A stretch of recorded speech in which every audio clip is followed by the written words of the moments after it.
This painting is Ursa Minor, Little Bear. It was known as the Wagon of Heaven in Babylonian times and contains Polaris, which is known as the North Star. There was also some links with Ursa Minor being called a dog, with Ursa Major being a cow. There's a lot of green in my picture, which makes me think of fertility, growth, and a fair bit of purple, which I usually say I associate with royalty. I think it's quite striking for these sort of half faces that have emerged. This purple one in the centre and then a green one up behind that on the left. So just looking in on that purple face, a lot of those features I've just added a little bit of texture with the pen. They were already there. It kind of looks a bit like there's like a blindfold that comes across, obscuring the rest of the face. And for some reason that makes me think of a ritual, I don't know why. And then up above that there's this sort of green face. And you see quite a lot of detail in her hair, like she's got something, maybe flowers tied in her hair.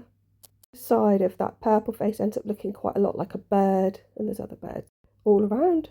So to the right of that purple face, I can see down the bottom here, like a dark figure that looks a bit sort of Egyptian godlike, with almost like a hawk emanating out of their head with some sort of headdress. And possibly a figure up above that with his arm outstretched. But to the right of that dark figure, I actually see a face coming out from the side of the picture. Possibly a bit cat-like, I'm not sure. And then from this angle, the whole thing looks like a face. So this face, that's sort of green and purplish, is resting against the cheek of that purple face that we can see in the centre. The forehead is pressed against the cheek. And then in front of that, there is what seems to me to be another face. Looks like it's got some sort of purple crown or tiara type thing on. This one does look a bit more cat or lizard-like. And there's actually a smaller face in behind that. Maybe a younger person.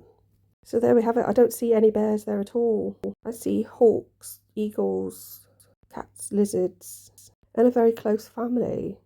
So because like all the faces are quite close together, that also makes me think that they communicate really well. I actually want to call it like an airy or an eyrie, like an eagle's nest.